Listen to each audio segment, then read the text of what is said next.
This year, I've taken a sabbatical from work to learn some new skills. As a keen amateur carpenter, I've been looking for something big to do in the 6 weeks I have available. So I'm here at my father's cottage, deep in the wilds of Herefordshire. On the side of the property is an old coach house, which was used to repair coaches from the neighbouring manor house and farm in the 17th century. It's currently derelict, but with some hard work, it can become a stunning addition to the main house. The plan is to remove the coach house doors, build an opening for bifolding doors, and create an entrance for some patio doors at the other end. The walls and the ceiling will need stud-work, installation and plastering, and will fit spotlights and a chandelier. We'll leave the ceiling beams exposed though. Our flooring will be Carndine, which is a hard-wearing synthetic material that is ideal for this kind of space and works well with our underfloor heating solution. The exterior of the building at both ends will need extensive landscaping, and we're going to lay some patios. I've enlisted the help of Steve Clarke, an excellent local builder, because I really don't know how to do any of the stuff I just talked about. We've outsourced plumbing, electrics, windows, Carndine fitting and plastering, leaving the rest of the work for us to do. We knew the price of timber had gone a bit crazy this year, so we ordered the stud work months ago, along with anything else that had supply issues. All the trades are booked in, and we're so confident that we can get everything on schedule that we haven't included any contingency whatsoever, because we don't have any space for that. What could possibly go wrong?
He sat in the recliner, asleep, completely naked.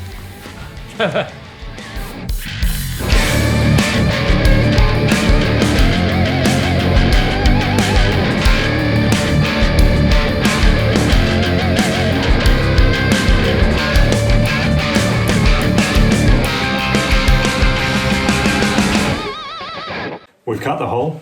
Sadly, some of the wall has water damage due to poor drainage, so Steve is going to have to prop the roof and rebuilding it as the bricks are just falling out. My job is to start breaking up the floor, and we need to dig down to a depth of 300 millimeters below the current floor to accommodate the underfloor heating. There's also a huge inspection hatch that we need to fill in. We've sold the coach house doors to our plumber, so he'll be over later to help us get them off their hinges. Let's get to it.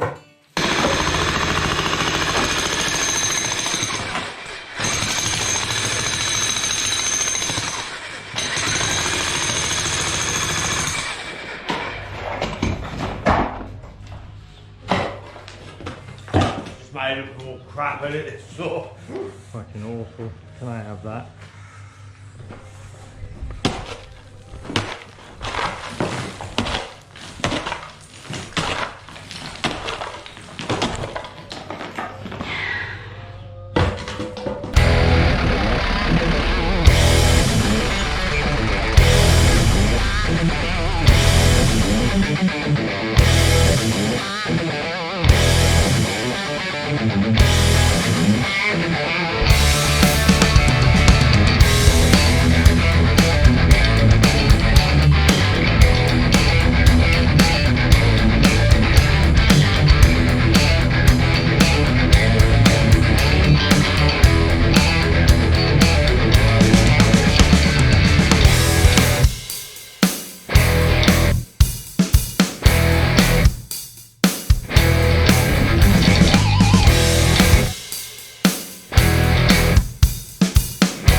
Right, I'm getting slightly more competent with the digger now. I've filled an 8-yard skip and we're going to swap out for a new one today. Steve is done with the wall rebuild and he's going to detach the posts on either side of the coach house entrance so that we can prepare each side for the building doors. He'll be laying a foundation and building a block wall. There's part of an RSJ wrapped around one of the posts, so he's going to have to cut that out too. I'm going to continue excavating from the comfort of my digger inside the building as it's going to be 31 degrees today.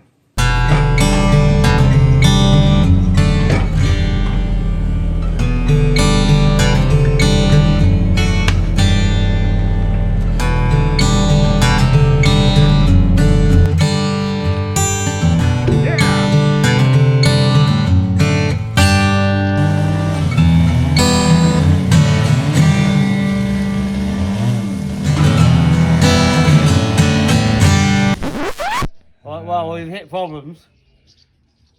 Taking the post off the wall, we've actually discovered there's actually nothing underneath this wall. So we've had to prop up the beam, the RSJ, and we're going to have to take out this wall to this point at least. It's actually still bearing onto the old stone wall. That part of the wall is, but this bit's loose. So I'll take it down carefully so it doesn't collapse on me. It'll probably kill me if it all lands on me in one hit.